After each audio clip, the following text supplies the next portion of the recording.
Hold on to your seats. Folks, Meghan Markle is facing a level of shade that's so cold, even the winter air at Sundance couldn't compare.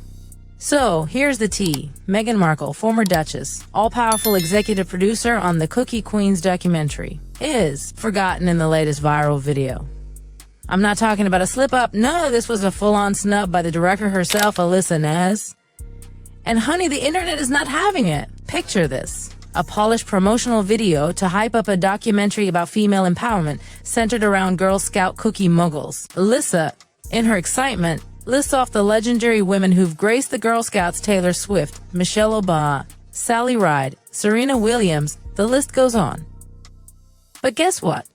Meghan Markle, not a word. Not a whisper. Not even a casual mention. The executive producer, the woman who claimed to have sold cookies door to door as a child, is completely erased from the narrative.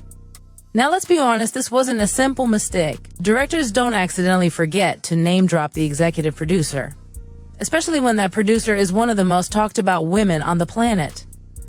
This feels more like a calculated move. Meghan is being erased from the entire conversation. It raises some serious questions about her real role in the project. Was she genuinely involved, or is this just another puffed-up story? Let's not ignore the timing here. The video dropped in December, right before the Sundance Film Festival premiere. If Meghan had truly been hands-on in the making of Cookie Queens, there's no way the director would have failed to highlight her involvement. This could have been gold. A Duchess attached to a documentary about Girl Scout cookies, publicity heaven. But instead, we got silence. Meghan's name was a ghost in the promotional video. So what happened? Was Meghan just a latecomer? Did she swoop in once the project had already made waves and secured its Sundance spot? Did she attach her name only after the hard work was done and dusted? Rumors are circulating, and let's just say they're not pretty. This is the kind of controversy that would make any Hollywood insider cringe. Sources close to the production are now whispering that the real story of how Meghan and Harry got involved with Cookie Queens is much darker than the Sussex camp wants us to believe. The timing, oh, it's shady. And the fact that they showed up at Sundance with cameras rolling and handlers hovering. Let's just say the Sundance scene turned into an absolute masterclass in how not to navigate Hollywood. But don't get it twisted. This wasn't a moment of triumph for the Sussexes. Oh no. It quickly became clear that there was something off about their presence. The dynamic between them and the film crew? Frosty, to say the least. Body language experts noticed a serious tension between Meghan and key figures from the documentary. Smiles were forced. Handshakes were stiff. This wasn't the usual Hollywood glamour and warmth. Far from it. The Cookie Queen was in the house, but she was clearly not the queen of the show. Meghan and Harry? Standing out in all the wrong ways. The Sundance premiere was supposed to mark a turning point for the Sussex brand. This was their chance to prove they were more than just tabloid fodder to cement themselves as legit Hollywood players. But what actually unfolded, oh, it was a disaster. A public humiliation that has Hollywood insiders cringing with secondhand embarrassment. And here's the real kicker, the seats at the Cookie Queens screening were empty. And I mean empty.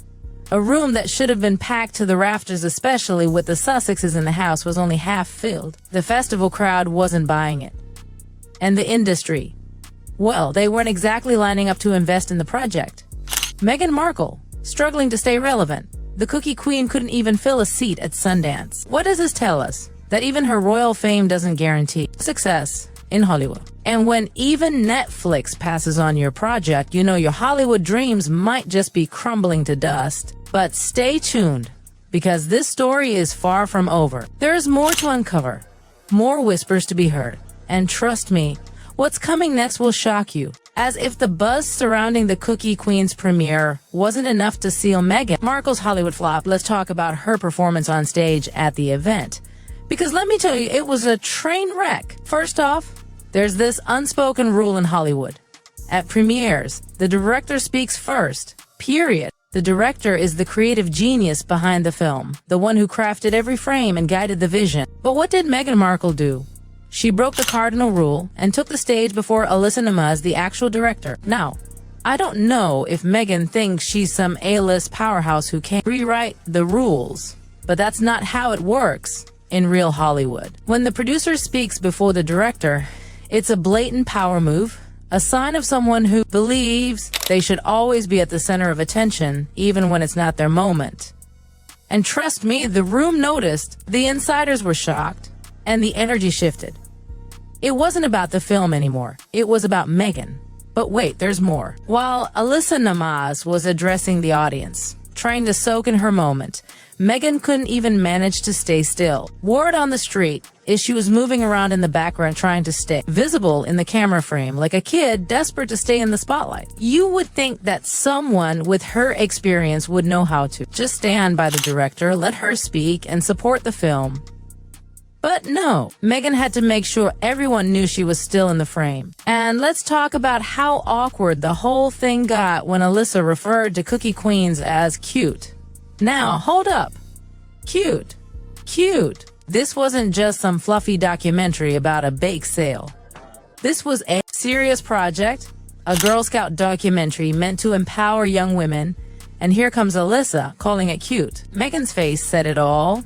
She looked like she'd just been handed a bowl of bad soup. You could practically see the disapproval oozing from her pores.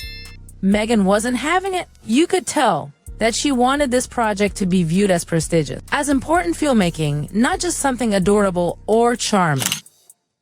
The irony, the documentary was about young girls selling cookies, and cute is about as appropriate a description as you can get. This was the moment Meghan's true feelings about the film were exposed for the world to see. Instead of supporting the project as a gracious executive producer, she acted like she was above it. Her face said it all. I'm not here for this cute nonsense.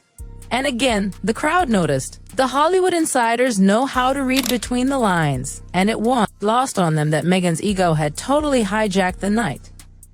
But hold on, the scandal doesn't stop there. Now we get to the embarrassing part, the seats.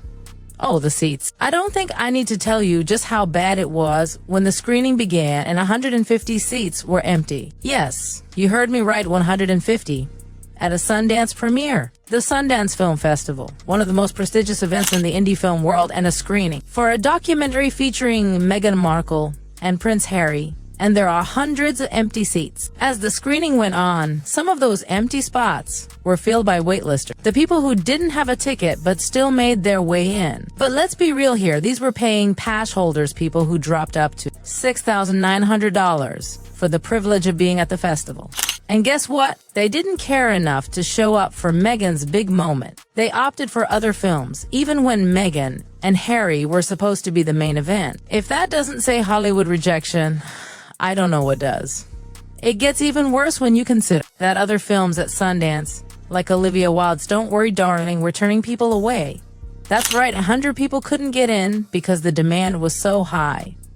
Meanwhile, Cookie Queens couldn't fill a theater? That's a slap in the face. Not just to Meghan, but to the whole Archwell team. If you're Meghan Markle and your name is supposed to bring any kind of star power, how does that even happen? But wait, let's really sit with this for a moment. The scheduling of the screening was an intentional decision by Sundance organizers. And guess what? They slotted Cookie Queens into the early morning time. That's when the lesser films, the ones they don't expect to generate much buzz, get shown. Meanwhile, the big ticket films, the ones everyone's dying to see, get those prime evening spots. That right there is a subtle but devastating message to Meghan and Harry. You're not as big a deal as you think you are. Now, let's talk about Netflix, the company that gave Meghan and Harry a $100 million deal. Guess what? They passed on Cookie Queens. That's right. Netflix, the streaming giant that is contractually bound to consider Archwell's projects before anyone else, said no, thank you to this documentary.